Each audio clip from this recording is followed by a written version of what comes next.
Hi friends, help channel में તમારું સ્વાગત છે। આજે આપણે જોઈશું ઇમ્પોર્ટન્ટ એમસીક્યુ એસએમસી માટે, બરાબર।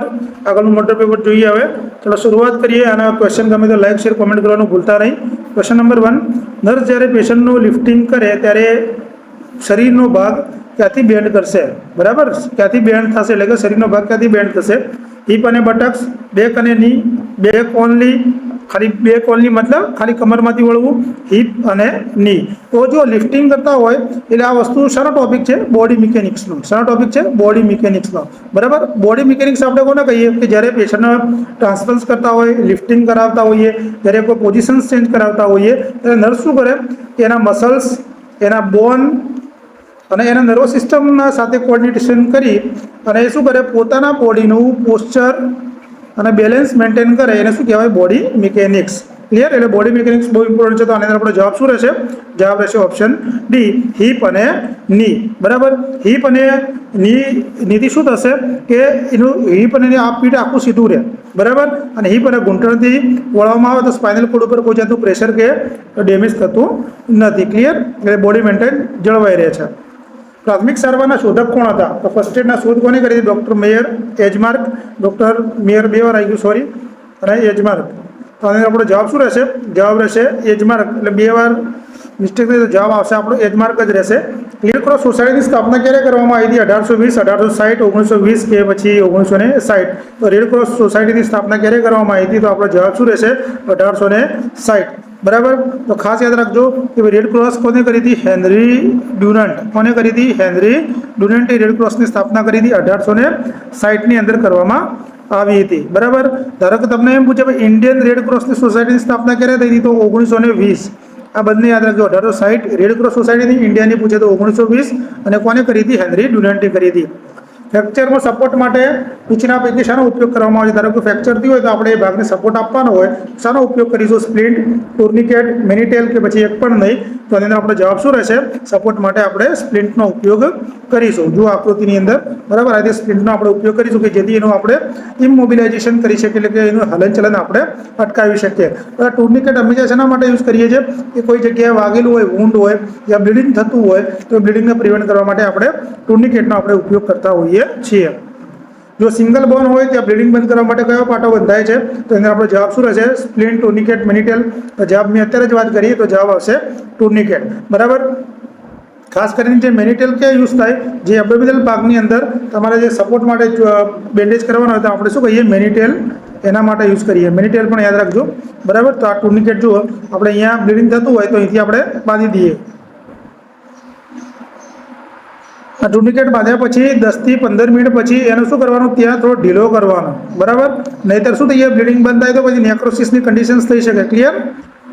બલ્સના પેશન્ટમાં સિલ્વર નાઇટ્રેટથી ડ્રેસિંગ કરવાથી નીચેના પૈકીમાંથી શું ફાયદો થાય છે? કે બલ્સનું પેશન્ટ હોય, આપણે સિલ્વર નાઇટ્રેટ યુઝ કરીએ ડ્રેસિંગ માટે, પૂછે તો યાદ રાખવાનું એના માટે તો સિલ્વર નાઇટ્રેટ યુઝ થાય, બરાબર। શું ફાયદો થાય?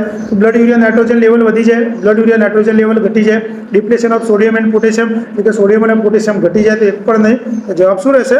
જવાબ રહેશે option C, depletion of sodium and potassium, બરાબર। તો આની અંદર શું હોય કે ડિપ્લેશન એટલે સિલ્વર નાઇટ્રેટ શું કરે? હાઇપોટોનિક સોલ્યુશન્સ હોય એટલે સોડિયમ અને પોટેશિયમને શું કરે? આમ પોતાની તરફ ખેંચી લે, બરાબર, એટ્રેક્ટ કરે, પરિણામે સોડિયમ અને પોટેશિયમની ડેફિશિયન્સી જોવા મળતી હોય છે। ક્લિયર?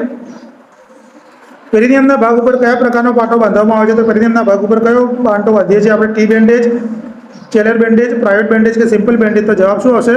જવાબ આવશે ઓપ્શન એ, ટી બેન્ડેજ આપણે બનતા હોય છે, જે અંગ્રેજી ટી આકારનો છે। જુઓ, અંગ્રેજી ટી આકારનો હોય એટલે ટી બેન્ડેજ કહેવામાં આવે। પેરિનિયલ અને રેક્ટલ એરિયાની અંદર ડ્રેસિંગ કરવાનું હોય ત્યારે આપણે ટી બેન્ડેજનો ઉપયોગ કરતા હોઈએ છીએ। ક્લિયર? શરીરના વાઇટલ ઓર્ગન્સને બ્લડ ન મળે અને વ્યક્તિ બેભાન થાય તેને શું કહેવામાં આવે? કે શરીરના જે આપણા વાઇટલ ઓર્ગન્સ હોય, ધારો કે બ્રેન છે, હાર્ટ છે, બરાબર, લંગ્સ છે, એના બ્લડ ના મળે અને બેભાન થાય એને શું કહેવાય? એસ્ફેક્સિયા, પેરાલિસિસ, સાઇનોસિસ કે શોક, બરાબર। એને શું કહીશું? જવાબ શું રહેશે? ઓપ્શન ડી, શોક, બરાબર। તો એસ્ફેક્સિયા મતલબ શું થાય? ઓક્સિજનની કમી, ડેફિશિયન્સી ઓફ ઓક્સિજન। પેરાલિસિસ એટલે એક નર્વસ સિસ્ટમનો પ્રોબ્લેમ છે કે જેને આપણે પેરાલિસિસ લખવા તરીકે આપણે ઓળખતા હોઈએ છીએ, બરાબર। સાઇનોસિસ એટલે એ પણ લેક ઓફ ઓક્સિજનના કારણે જોવા મળતું હોય છે। શોકની અંદર શું હશે કે ટિશ્યુ પરફ્યુઝનના કારણે આ પ્રોબ્લેમ જોવા મળતો હોય છે। બાળક માટે કાર્ડિયો રેસ્પિરેટરી એટેકમાં સ્ટર્નમ પર કેવી રીતે પ્રેશર અપાય છે? તો બાળક છે નાનું, બરાબર, એને તમે સીપીઆર આપવાનો હોય તો કઈ રીતે આપણે આપશું? આંગળી વડે, એક આંગળી વડે, બે આંગળી વડે, એક હાથ વડે કે એક પણ નહીં? તો જવાબ શું આવશે આની અંદર? જવાબ આવશે બે આંગળી વડે, બરાબર. બે આંગળી વડે આપો અથવા થંબનો પણ તમે યુઝ કરી શકો છો, બરાબર. ખાસ યાદ રાખજો આની અંદર. સ્ટ્રોંગ એસિડ કયા પ્રકારનું પોઈઝન છે? તો સ્ટ્રોંગ એસિડ કયા પ્રકારનું પોઈઝન છે? તો કોરોઝિવ પોઈઝન, નર્વ પોઈઝન, ઇરિટન્ટ પોઈઝન કે ઉપરના તમામ? તો આની અંદર આપણો જવાબ શું રહેશે? જવાબ રહેશે ઓપ્શન એ, કોરોઝિવ પોઈઝન. તો કોરોઝિવ પોઈઝનની અંદર શું કરે કે જે આજુબાજુના જે ટિશ્યુ એને શું કરે? બાળી નાખે, બરાબર, ક્લિયર. અને નર્વ પોઈઝન શું કરે? નર્વ સિસ્ટમ નુકસાન કરે, બરાબર. ઇરિટન્ટ પોઈઝન કે ખાસ કરીને જે સોજો સ્વેલિંગ આવતી હોય, બળતરા થતી હોય, એની અંદર એ કામ કરતું હોય, બાકી આની અંદર બાળતું ન હોય. અને બીજું યાદ રાખવાનું, ક્વેશ્ચન આવો પૂછે કે કોરોઝિવ પોઈઝનિંગ વાળું પેશન્ટ હોય ત્યારે એને વોમિટ ક્યારેય પણ કરાવવી જોઈએ નહીં, બરાબર. વોમિટ કરાવવા જાય તો શું થઈ જાય? કારણ કે આજુબાજુના ટીસ્યુનો ડેમેજ કરે તો ઇસોફેગસના પણ બળવાની શક્યતા રહે. લેક્ઝેટિવ ગ્રુપની દવાઓ એપેન્ડિસાઇટિસ વાળા પેશન્ટને આપવામાં આવતી નથી, કારણ કે લેક્ઝેટિવ ગ્રુપની દવાઓ હવે એપેન્ડિસ વાળાને કેમ નહીં આપવામાં આવતી? કારણ કે ઇન્ફેક્શન્સ ફેલાય, કોન્સ્ટિપેશન્સ થાય, તેના કારણે એપેન્ડિસ રપ્ચર થઈ શકે, એક પણ નહીં. તો જવાબ શું આવશે? જવાબ આવશે ઓપ્શન સી, એના કારણે એપેન્ડિક્સ શું થઈ શકે? રપ્ચર થઈ શકે, બરાબર. અને એપેન્ડિસાઇટિસમાં એનીમાં પણ ક્યારેય નહીં આપવો, આ બી ક્વેશ્ચન પૂછાયેલો, યાદ રાખજો. એપેન્ડિટાઇટિસની અંદર એનીમાં ક્યારેય પણ આપવાનો નથી, મોસ્ટ ઇમ્પોર્ટન્ટ છે. લેક્ટુલોઝનો ઉપયોગ હિપેટિક એન્સેફેલોપથીમાં શા માટે કરવામાં આવે છે? તમે હિપેટિક એન્સેફેલોપથી વાળું પેશન્ટ હોય તો લેક્ટુલોઝ આપણે કેમ કરીએ? સિરમ પોટેશિયમ લેવલ ઘટાડે, સિરમ કેલ્શિયમ લેવલ ઘટાડે, સિરમ એમોનિયા લેવલ ઘટાડે કે સિરમ કેલ્શિયમ લેવલ વધારે? તો આનો આપણો જવાબ શું હશે? ઓપ્શન સી, કે એમોનિયા લેવલ આ ઘટાડતું હોય છે, બરાબર. નહીંતર જો આની અંદર શું થઈ જાય? બ્રેનની અંદર ભેગું થાય તો પેશન્ટ કોમામાં પણ જઈ શકે, એટલે લેક્ટુલોઝ એના બહાર વેસ્ટ તરીકે બહાર કાઢે. ટી વેવ્સ કઈ કન્ડિશન્સમાં તમને જોવા મળે છે? ટી વેવ્સ તમને કઈ કન્ડિશનમાં જોવા મળે? હાઇપરકેલેમિયામાં, હાઇપોકેલેમિયા, હાઇપોટેન્શન કે હાઇપરટેન્શન? તો જવાબ શું આવશે? જવાબ આવશે હાઇપરકેલેમિયાની અંદર તમને ટી વેવ્સ જોવા મળશે, બરાબર. એટલે ટી વેવ્સ એટલે મતલબ ટોલ યા પીક, કેવું? આ બી આ રીતે બી પૂછી શકે કે ટોલ ટી વેવ્સ તમને શાની અંદર જોવા મળશે? તો હાઇપરકેલેમિયાની અંદર તમને જોવા મળશે. અને હાઇપોકેલેમિયાનું પૂછે તો યુ વેવ્સ તમને જોવા મળશે. શું જોવા મળશે? યુ વેવ્સ તમને હાઇપોકેલેમિયાની અંદર જોવા મળશે. આ બે કન્ડિશન્સ ખાસ યાદ રાખજો કે ટોલ એટલે ઊંચું એટલે હાઇપર, બરાબર, અને યુ વેવ્સની અંદર હાઇપોકેલેમિયામાં. બસના પેશન્ટમાં પહેલા 48 કલાકમાં ફ્લુઇડ બેલેન્સ મેન્ટેન થાય છે, તે નર્સ શાના પરથી કહી શકશે કે ભાઈ બરાબર ફ્લુઇડ મેન્ટેન થઈ રહ્યું છે? તો પેશન્ટનું કોન્શિયસ લેવલ જોવાનું, પેશન્ટનું વજન જોવાનું, યુરિન આઉટપુટ 30 થી 50 ml જોવાનું કે ઉપરના તમામ? તો જવાબ શું રહેશે? જવાબ રહેશે ઓપ્શન સી, યુરિન આઉટપુટ 30 થી 50 ml રહે તો આપણે કહીએ કે બરાબર ફ્લુઇડ એનું છે. અને કયો રિપ્લેસમેન્ટ માટે આપણે યુઝ કરીએ છીએ? તો પાર્કલેન્ડ ફોર્મ્યુલા. શું યુઝ કરીએ છીએ? પાર્કલેન્ડ ફોર્મ્યુલા આપણે યુઝ કરીએ છીએ. આ ખાસ યાદ રાખજો બન્સ પેશન્ટ માટે, જે આપણે 48 કલાકમાં એ પહેલાં આપતા હોઈએ તો એની અંદર પાર્કલેન્ડ ફોર્મ્યુલાનો આપણે ઉપયોગ કરીએ છીએ.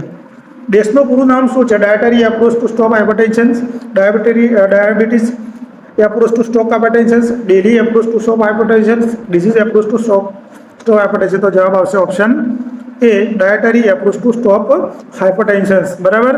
ડેશ ડાયટમાં હંમેશા સોડિયમ કેવું હોય? ઓછું હોય, અને એની અંદર શાકભાજી વધારે લેવામાં આવતા હોય છે. નીચેના પૈકીમાંથી વારફારીનનો એન્ટીડોટ કયો છે? તો વારફારીનનો એન્ટીડોટ કયો છે? વિટામિન કે, સોડા બાયકાર્બ, પોટેશિયમ ક્લોરાઇડ કે કેલ્શિયમ ક્લોરાઇડ? તો જવાબ શું આવશે? જવાબ આવશે વિટામિન કે, ક્લિયર. અને ઇપેરિનનો એન્ટીડોટ પૂછે તો પ્રોટામાઇન સલ્ફેટ છે, બે વારંવાર પૂછાઈ ગયા. નીચેના પૈકીમાંથી નખની આજુબાજુ ટીસ્યુમાં ચેપ લાગે તે કન્ડિશનને શું કહેવામાં આવે છે? Clubbing of nail, drumstick nail, paronychia કે ઓલ ઓફ ધી અબવ? જો નખની આજુબાજુ જે ચેપ લાગતો હોય અહીંયા, અને આપણે શું કહીશું? પેરોન્કિયા તરીકે ઓળખીએ છીએ. જોઈ લો આ, બરાબર, આ રીતે એને કહેવાય પેરોન્કિયા, બરાબર. ક્લબિંગ શેના કારણે જોવા મળે? તો ઓક્સિજનની ઉણપના કારણે તમને ક્લબિંગ જોવા મળતું હોય છે, અને આ ફંગસના કારણે થતો રોગ છે. સબલિંગ્વલ મેડિસિન દાખલ કરવાનો સાચો રૂટ કયો છે? તો સબલિંગ્વલ મેડિસિન તમે કયા રૂટ ઉપર આપશો? એન્ડોટ્રિકલ ટ્યુબમાં કે પેશન્ટના ટગ નીચે, લાર્જ મસલ્સમાં કે સબ કન્જક્ટાઇવલની અંદર? જવાબ શું હશે? સબલિંગ્વલ તો જીભ ટંગના નીચે આપણે આપતા હોઈએ છીએ, અંડર ધ પેશન્ટ ટંગ, બરાબર. આ જીભ છે, જીભના નીચે આપણે આપીએ શું કહેવાય? સબલિંગ્વલ તરીકે ઓળખતા હોઈએ છીએ. ખાસ કરીને એન્જાઇનાની અંદર આપણે નાઇટ્રોગ્લિસરીન શું કરતા હોઈએ છીએ? તો સબલિંગ્વલ રૂટથી આપણે આપતા હોઈએ છીએ. ઇન્સ્યુલિન ઇન્જેક્શન આપવા માટેની એપ્રોપ્રિએટ નિડલ સાઇઝ કઈ છે? 21 goes 1/5, 20 goes 1 inch, 22 goes 1.5, 25 goes 5/8. તો તેનો આપણો જવાબ શું રહેશે? જવાબ રહેશે ઓપ્શન ડી. બરાબર, એ મોસ્ટ ઇમ્પોર્ટન્ટ આપણે ઇન્સ્યુલિન ઇન્જેક્શન આપવા માટે આપીએ છીએ. ઇન્ટ્રાઓસેસ ઇન્જેક્શન નીચેના પૈકી ક્યાં આપવામાં આવે છે? તો ઇન્ટ્રાઓસેસ ઇન્જેક્શન નીચેના પૈકી સ્પાઇન કેવિટીમાં, કાપ મસલ્સમાં, બોન મેરોમાં કે આઈબોલની પાછળ. તો જવાબ આવશે આની અંદર બોન મેરોની અંદર આપણે આપીએ છીએ. બરાબર, જોઈ લો, બોન મેરોની અંદર આપણે આપવામાં આવે એને શું કહેવાય? ઇન્ટ્રાઓસિયસ તરીકે ઓળખીએ છીએ. એલોટ્રેક્શન શાના ઇમોબિલાઇઝેશન માટે વાપરવામાં આવે છે? તો એલોટ્રેક્શન આપણે શાના માટે વાપરીએ છીએ? થોરેસિક સ્પાઇન, સર્વાઇકલ સ્પાઇન, લંબાર સ્પાઇન કે કોક્સિક? તો સર્વાઇકલ સ્પાઇન આપણો સાચો આન્સર હશે હાલોટ્રેક્શન. બરાબર, મોસ્ટ ઇમ્પોર્ટન્ટ જોઈ લો હાલોટ્રેક્શન. બરાબર, અને આની અંદર શું હોય કે જે સ્પાઇનલ ઇન્જરી થઈ હોય તો હેડ અને નેકની અંદર હલનચલનની મૂવમેન્ટને રોકવા માટે આપણે હાલોટ્રેક્શન આપતા હોઈએ છીએ, જેથી એક જગ્યાએ સ્થિર રહી શકે. કોલોરેક્ટલ કેન્સરમાં નીચેના પૈકી કયું સ્ટૂલ જોવા મળે છે? તો કોલોરેક્ટલ કેન્સર હોય તો કયા પ્રકારનું સ્ટૂલ જોવા મળશે? રિબન શેપ, જેલી શેપ, પી શેપ કે એક પણ નહીં? તો જવાબ આવશે રિબન શેપ તમને જોવા મળશે. બરાબર, પી શેપ તો આપણે વાત કરી ટાઇફોઇડની અંદર જોવા મળતો હોય છે. બરાબર, ગ્લાન્સ પેનિસમાં ઇન્ફ્લામેશન લાગે તેને શું કહેવામાં આવે છે? ગ્લાન્સ પેનિસમાં ઇન્ફ્લામેશન લાગે આપણે શું કહીશું? બેલિનાઇટિસ, ગ્લાન્સનાઇટિસ, ફાઇમોસિસ કે પેનાઇટિસ? જવાબ આવશે ઓપ્શન એ, બેલિનાઇટિસ તરીકે આપણે ઓળખતા હોઈએ છીએ. બરાબર, પોલિનોફેજિયા એટલે બોલવામાં તકલીફ પડવી, દેખાવામાં તકલીફ પડવી, ખોરાક ગળે ઉતારતી વખતે દુખાવો થવો, ડાયજેશન સ્લો થઈ જવું. તો જવાબ શું રહેશે?